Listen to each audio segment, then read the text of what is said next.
Hey guys, Jay here and welcome back to another video. Guys, I know it's been a week or so since my last one, but I'm excited to give you guys my tier 2 preparation build from a pure healing bow wand perspective. So if that's interesting to you, this is the video for you. Guys, this is going to be a completely theory crafting video. Basically, I'm going to give you guys kind of my rundown of what I'm going to be looking at as I'm building into tier 2. And also some of the gear that I'll be potentially going for. So first off, I want to say that there are so many really good sets that are coming in tier 2 that I've had a chance to look at through Questlog. And so basically I got overwhelmed with how many gear pieces there are. And so I decided I'm going to talk about just the pure healing build because I have several other concept builds that I'm going for, but I think it would be valuable to talk about my pure healing set just in case you guys wanted to go for that, but then also give you guys some ideas as we're going into tier 2. I just want to preface with, I do not know what is actually really good in tier 2 because I've never experienced it. As you guys know, I'm a completely global player, never been on the KR servers before. And so I'm sure as tier 2 starts to actually come out, we're going to see some really solid builds from the KR veteran guys. But you guys have been following me for a while and you know I like to be really thorough and as concise as possible. And so basically I wanted to make one of my concept builds for you guys and kind of talk through my thought process for it because there's so much to get into. And I'm going to be saying that a lot because the gear is just, there's so much to do, right? There's so many different combinations you can do. And so basically we're going to get into what I think is going to be a solid choice, at least from a pure healing perspective. What I mean by pure healing is we're trying to get our healing up as much as possible while also trying to be survivable inside of a PvP environment. The builds that I'm going to be talking about today are going to be strictly for guild versus guild. This is not in a pure arena setup or small scale PvP. This is mostly for guild versus guild because that is the Throne of Liberty endgame content. And so without further ado, I know I talked a lot, we're going to get right into it. And so guys, when I was looking at the very first build, or the very first set that I wanted to go for, I first was skimming through to see which one is going to give us the most healing. And the one that's going to give us the most healing is that Elder's Blessing set, right? So that is the set that's basically, or excuse me, just the Elder's set. That set is going to give us a skill heal of 30% increase, which is basically, from the Ascended Guardian's head that gives us 25%. This gives us an extra 5%, which I think is pretty cool. Now, when I was looking at this gear piece, I honestly didn't really like it at first because if you look at if you have a 2 set effect bonus, it just gives skill damage over time plus 4% every time you weaken a target, and then it stacks as you weaken targets. So for me, from a pure healing perspective, I don't really, plan on weakening too many targets. Maybe Time for Punishment might come in handy here, but I like to use that as more of a defensive kit for myself to give myself more healing, or I give it to my teammates so that they can do more damage. And so that's why I didn't really like it, but I decided, I was like, you know what? Why not go for something that gives us that extra 30% skill healing overall? And so I just decided to build around this concept of trying to maximize our healing as much as possible. And so basically, this is what I came up with. I'm going to have this link on this video in the description. So feel free to jump over and check this out. But basically, I have a couple builds over here that all kind of surround this Elder set. And basically, I'm going to talk about why I think this is a pretty solid set, and then also the gear pieces that I'm going to be using, why I also think that those are going to be pretty solid too. Again, I don't know for sure exactly what's going to happen, but I've been playing Throne of Liberty a lot, as you guys know, and so you can kind of pick up some themes as you play through this. So before we get into the gear itself, I want to talk about the setup too. So for the skills, these are just the guild versus guild skills that I'm using. You'll notice that I completely took out the masteries as well because we're going to be transitioning into that new mastery system. And I didn't want the masteries from here to impact what we could be expecting from the tier 2. And so just so you guys know, I still kept the skills on, which is awesome. Got rid of those masteries, but then I also included that new mastery set where I talked about in a video, and that'll actually impact the stats as well, because this is going to be the new mastery set. So just know that I put those in.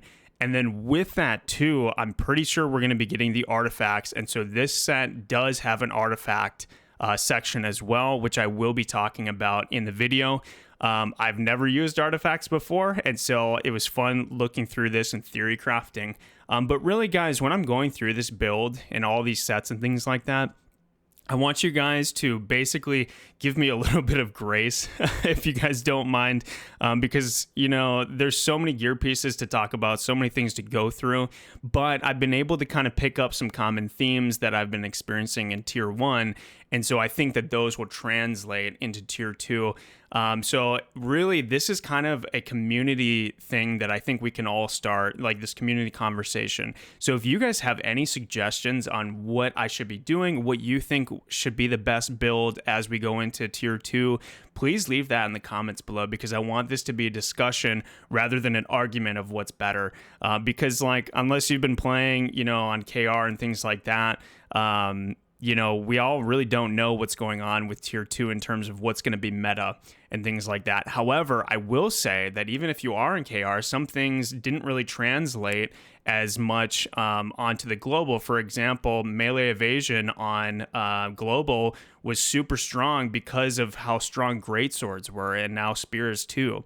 And so basically some of those things didn't translate as well as they did in KR, but there are a lot of things that we can learn from the KR servers and things like that. So if you have that experience and you know what's good, please throw that in there. We're trying to help out the community as best as we can. And so with that, again, I'm ranting, but I want to be able to kind of talk about where my heart is behind a lot of these builds. And so, yeah, basically, guys, when I decided to theory craft a little bit, basically what I was looking at is I went through all of the gear that has nothing to do with healing, that has nothing to do with our defenses. I wanted to understand what is going to be our biggest threat as we go into tier 2. What's going to be the thing that's going to hurt us the most? And that's what I'm going to be trying to mitigate as best as I can.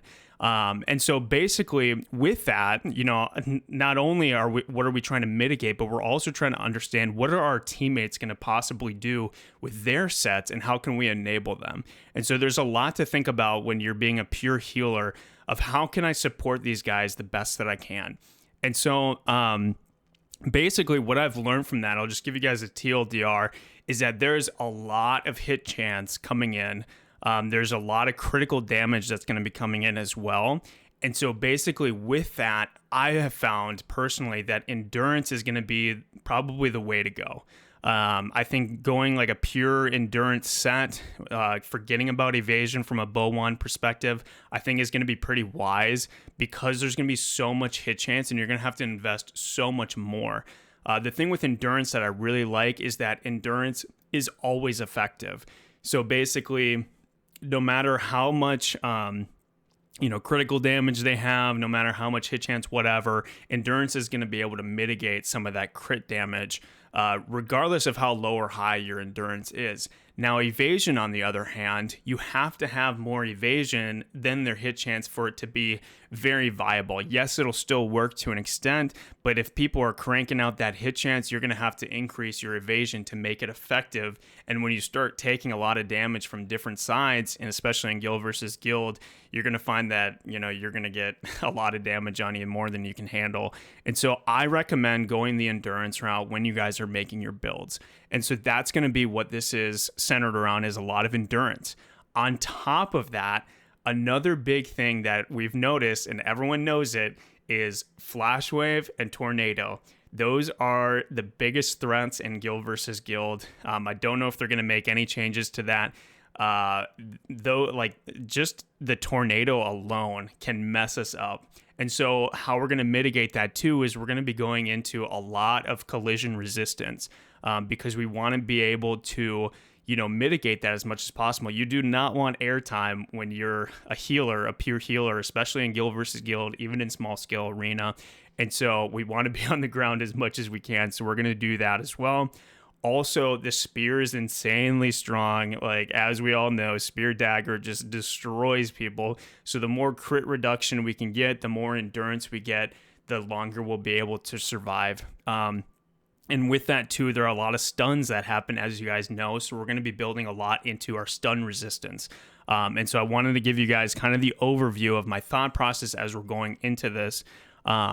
And so basically, I'm going to go over a video of how to build exactly, but I'm going to be specifically talking about the build that I have. And so basically, I'm going to be following a couple rules, if you will, that'll kind of help guide our healing, right? And so really, like, the rules are a lot of these stats over here that we're going to get into later. We're going to talk about all the skill healing, debuff, buff duration, collision resistance. I'm not going to get too nerdy with that in this video, but I will talk about what I think is valuable. And in a future video, I'll talk about why, I get into the numbers, because ultimately when you guys are building, this is kind of just a quick rundown too, numbers matter more than the gear, which, sounds kind of counterintuitive, but what you want to focus on is not really what your gear is, but really what numbers did those gear pieces produce, which, obviously you could say, well, the gear gives you those numbers, so you should be focused on the gear. But my point is some of these sets can be really strong, but don't focus too hard on the stats, on the gear if they don't give you the numbers that you actually need to mitigate certain damage checks, certain CC checks, and things like that. And so hopefully that made a little bit of sense. But yeah, with that, again, I'm sorry for all the ranting, but I think this is a really important video because, we're trying to figure out what we're going to be building into as we go into tier 2. So basically, I'm going to go top to bottom, starting with the weapons, guys. And this specific one is without the Cordy wand. So basically, before the wand, I'm going to talk about the Arc of Lunar Radiance. Guys, this is probably the best bow for us as wand bow healers. And I've talked about a video of why I think this is the best. Just go for this one because it's got all the really good things for us. And then same with the Overture of Eternal Salvation. Really good passives, really good stats that it gives us and things like that. And so if you get the Cordy one, I still think that that's going to be a really solid one from like a pure healer perspective. But this is honestly like probably the best one without the Cordy. And some would argue that this is probably even better than the Cordy. The reason why I would disagree that it's better than the Cordy wand is because if you look at below in the stats, it shows perception, strength, and then weaken chance, right? Me, I'm not weakening targets as often, and so I don't get value from that. Whereas if we hit on the Cordy wand for a second, I use, all of those. And so basically, because I use every single passive stat increase, that's why I think the Cordy is just better. But, the Overture of the Eternal Salvation is an incredibly solid wand. Honestly, I think this is going to be end game for a lot of people. So just go for these two weapons. I think these are just going to be the best for us. And if you get lucky with the Cordy, then I would take that, to be honest. It's better to have it than to not. Okay, so now with that too, you're going to look at all of these different stats, guys. And I'm not going to get into every single one, but the overall theme that I'm trying to go for is I'm trying to hit certain thresholds within my final stat spread. I want high max health. I want decent max mana. Mana cost efficiency is good, but I'm really looking at cooldown speed, skill heal, buff duration, skill resistance, collision resistance, and endurance. And so basically, I have all of these highlighted over here. Hopefully that pops up for you guys too on which ones are starred for me. But these are the ones that I personally prioritize over everything else. And so that's how I'm going to be able to hit these thresholds. Again, this is end-to-end game, right? So this includes the resonant effects. This includes everything at level 12. And maxed out runes. So it's going to be a long time before we hit all this. But at least it's something to look forward to. Okay, so now that we have those two, basically what I want to be concerned with next is before we talk about these, I want to talk about the Elder set, right? So the Elder set, the reason why, again, I go for this is because that skill heal gives that additional 30%. This is a pure healing build, and so I want to be healing as much as I possibly can, and so this is going to give me the most healing output in terms of sets. And so the reason why I go for the chest, hand or gloves, pants, and shoes is because the helmet replacement is actually better. It has a better synergy with my stat spread than going for the Elder Circlet, I think it's called. And so basically when I'm picking these, I'm going to look at what can I use? Am I using everything within the boots, within the pants? The only thing I don't like about the pants is that it gives me that extra melee evasion, which I'm not building evasion, but the helmet was a lot better for me. So basically I can look at, okay, I really like the Vanguard, for example. So I'm going to drop down to the Vanguard set over here. This could be really good, but then I miss out on some of my, I miss out on the Wisdom and some max health as well. And then because I need a 4-piece, I would have to replace this with something else, right? So basically I would go up to the helmet and I would look at, okay, I see that the Elder Serene Circlet gives some perception, mana regen, weaken chance, and cooldown speed, which can be pretty good. But honestly, I like the 6 Wisdom max health better. It works out with the spread. And so I could just like show you guys a quick, if I'm going to be looking at these two, what the spread could be. You'll notice that, yes, I need to change all the stats and things like that. But you'll notice too that I have to drop a lot of my strength in order to get my wisdom up to 50 because I want that extra cooldown speed, and I could drop this as well and go all the way up back to 75. And so this would also give me a really good spread too. And so basically I say all this, guys, because basically there is so much you can do with this build, right? And so who knows, maybe this would be an actual better one for you because you get perception, then you get cooldown speed, and so then we hit 50% cooldown, still have 28k health. We miss out on some of our max mana from the other one. And so basically, guys, my point is this build is going to be very fluid. You can change things out the way you want to. For me, I just decided to go with the Vanguard, because I get collision resistance out of the Vanguard helmet, which I think is very important. And so that's why I decided to keep this. If you guys have enough, let's see, where am I looking? Elder, I think I did pass it. Yeah, so basically for me, oh my goodness, I'm missing it. Where am I? Oh, there we go.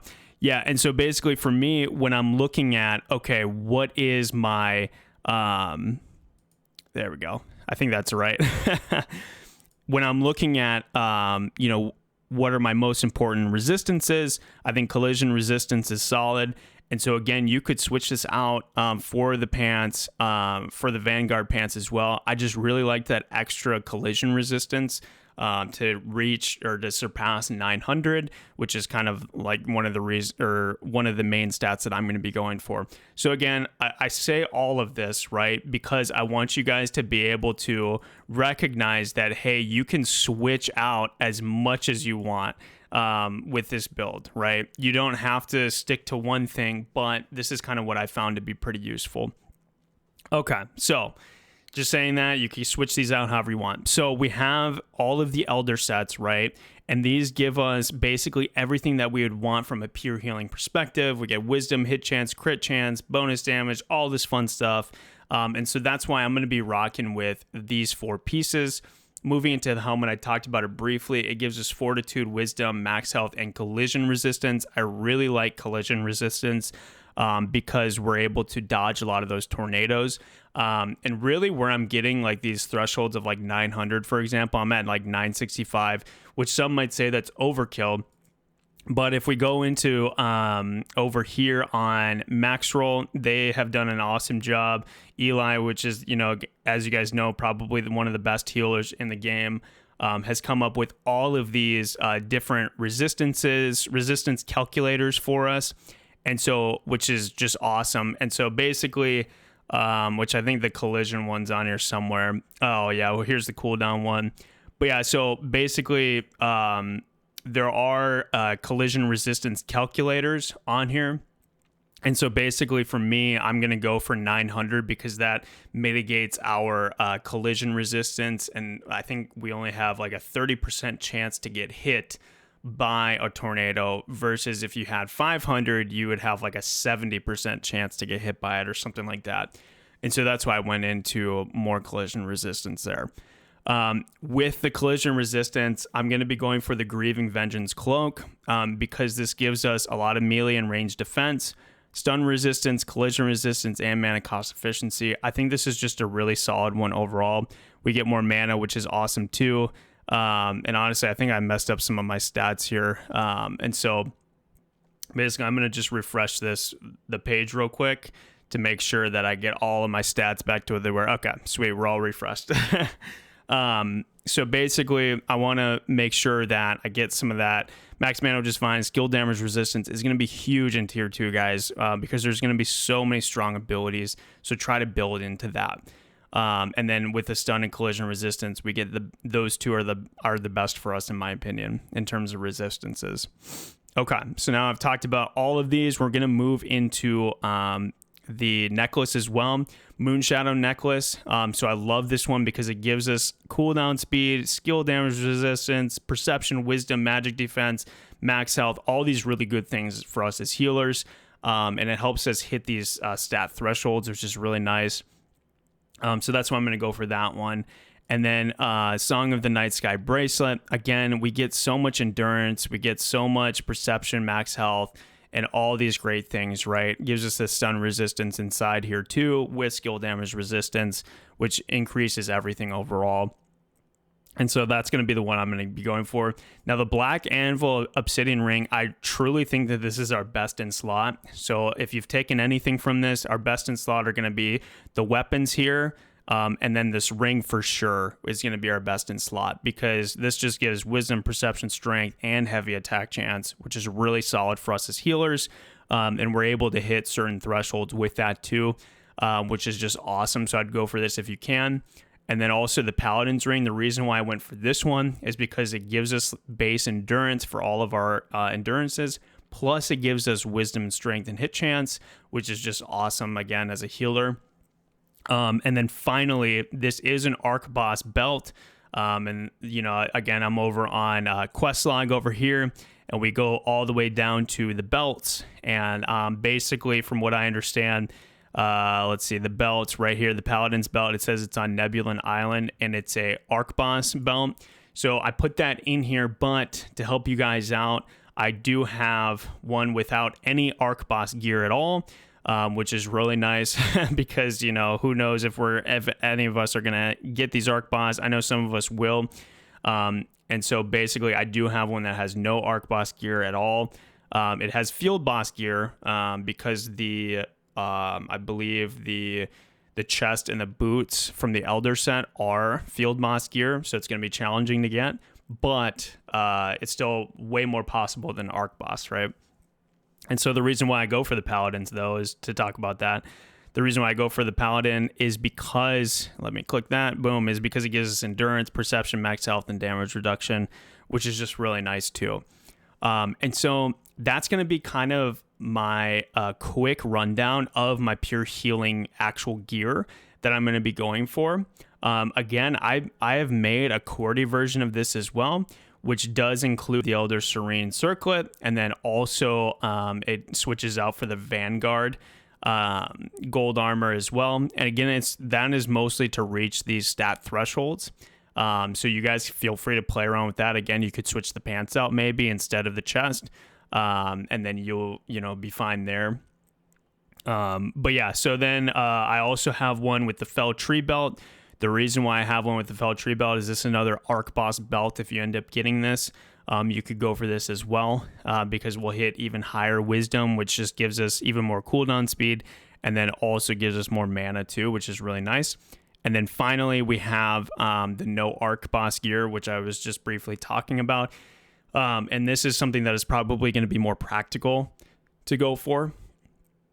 And it gives us all these great things. So like the Barbarian Talisman String, for example, gives us movement speed, which is nice, strength, heavy attack chance, max health. And then we can add all of our rune effects here, which is really cool. So I'm going to go back out to without the QWERTY. This is probably going to be the build that I'm going to personally go for. I think it's pretty solid overall. Great if I get QWERTY. Awesome. I'm going to take it. And so basically, guys, I'm going to talk about the stats that this gives us, which I think are pretty solid overall. Max health is at 28k, and then max mana is at 10k, which is really nice. Our mana regen, I think, is really solid. I mean, 570 every 10 seconds is just crazy. I think you could probably get this higher.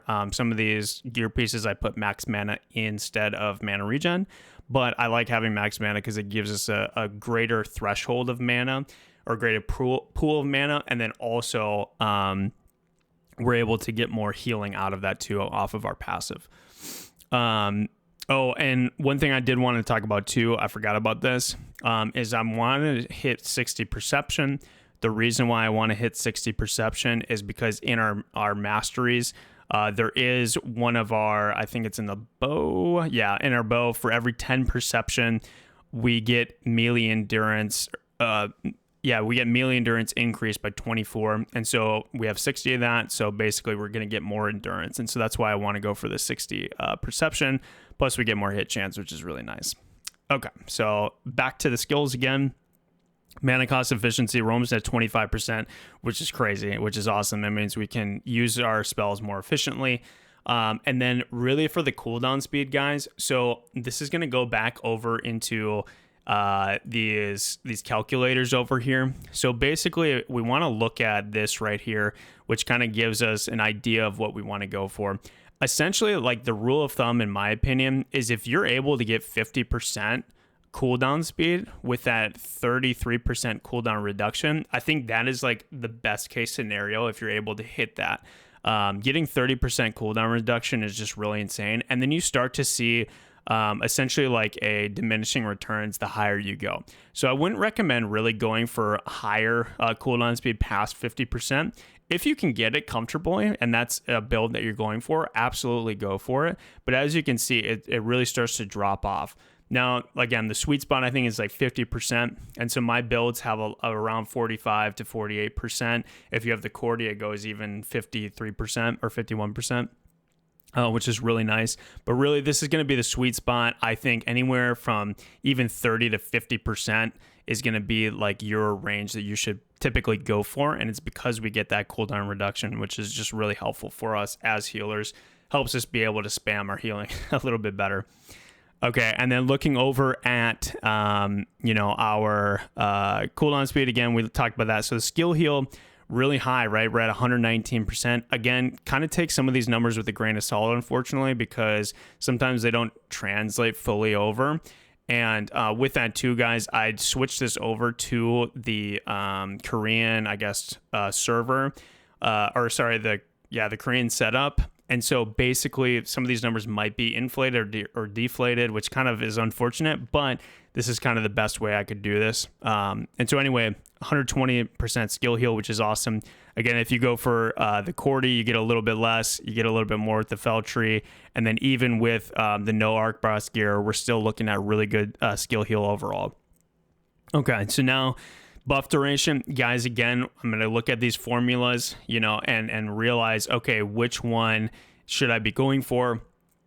What I've realized for me personally is that buff duration really, I know it kind of talks about debuff duration here, and then I think it talks about buff duration a little bit. But essentially what I want to be going for is I like having a 50% buff duration cap. So basically anything a lot more than 50%, I think you get a lot of diminishing returns. And so if you could, again, similar to cooldown speed, get anywhere from 30 to 50%, I think that's going to be your sweet spot because it just increases our Nature's Blessing and other things really effectively. So I'll just go for that. Debuff duration, again, I'm at 24% here. And so if we look on this, that's going to give us a 20% decrease, which is awesome. And again, we start to see diminishing returns the higher we go. If you can get 30%, I think that's probably going to be your best case scenario, but anything higher than 30% debuff is going to be just diminished returns. So anywhere from 24 to 30%, it's going to be solid.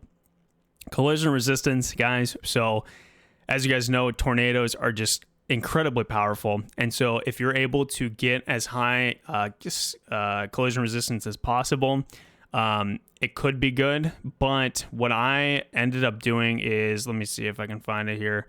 I believe there's a, yeah. Oh, I don't even have it up here, unfortunately. But there is, I believe that there is a chart that they have on Maxroll that gives like a collision resistance. And so basically with that, right, I decided to go anything above 900, especially going into tier 2, I think is going to be really solid for us. Some people might say that that's overkill, but because people are increasing their hit chance so much, I think it's really valuable to have that. Plus their CC hit chance too is going to be a lot higher. So I think 900 is actually appropriate. Anything above 800, you're going to be fine with, I think. But the higher you get, the less likely you'll get hit by those tornadoes. Skill damage resistance, similar principle. Really, I'm trying to aim for 500 skill damage resistance if possible, because basically, yes, we get some diminishing returns as the higher we get. And so, at least I believe we do. And so basically getting skill damage resistance is just raw, less damage. It's raw damage mitigation, which is really nice. And then the critical hit damage reduction, I love raw percentage decreases to damage. And so if you guys could aim for 25% or higher, I think you're going to be at a solid point. 20% is going to be good too. But the higher crit damage you can reduce, the better. And this couples perfectly with endurance because, again, endurance decreases that crit damage that we take.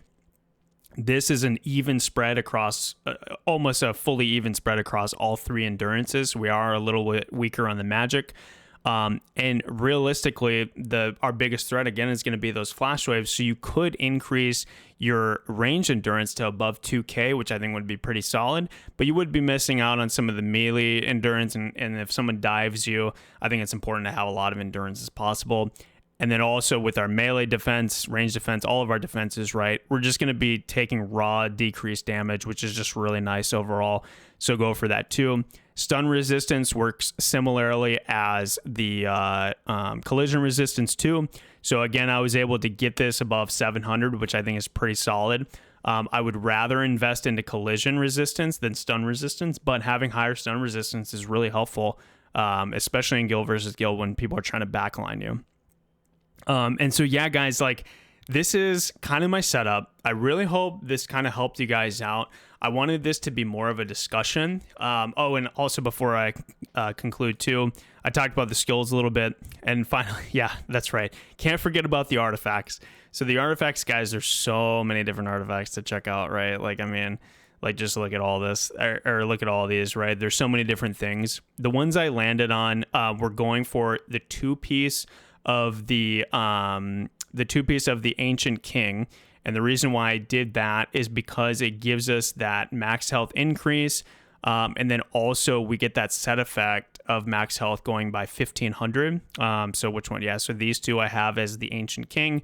And then we also get a lot of endurance over there as well, which is just really cool. And then, yeah, this one didn't have very good ones. And so I was able to just do sleep chance, CC chance, and collision chance because we also run the tornado and sometimes sleep too. And then I ran the 4-piece Greedy Mind. And the reason why I did that is if you look at the set effects, it gives us all of that CC resistance plus endurance. And so I think having a set effect for 4-piece for the Greedy Mind's Eye, and then also the 2-piece for the Ancient King is, I think they have the best synergy with a pure healer.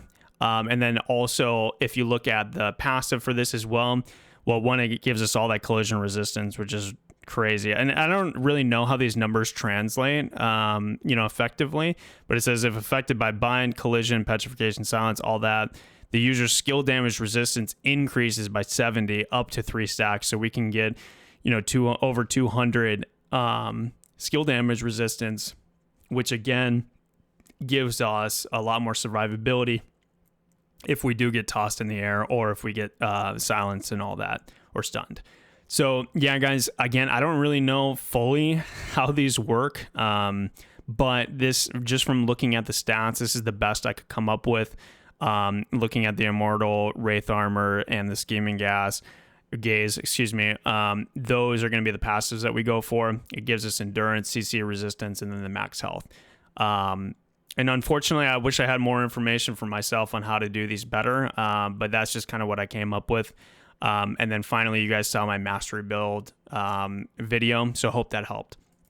But yeah, guys, so again, I want to reiterate that, this isn't an end all be all, but this is a pure healing build set that I think would be potentially viable in tier 2. I really hope this helped you guys out. I want this to be a discussion, so feel free to leave a comment below what you guys think of this video. Thank you guys so much for the support. I've been getting a lot of positive feedback, and so I want to continue to do these types of videos. But yeah, guys, if you have any questions, leave them below. If you guys have any theory crafting ideas, leave that below too. I'd love to hear it. I read all the comments, and so I do my best to respond to as many as I can. But yeah, I hope this helped you guys out, guys. And with that, I will see you in the next one.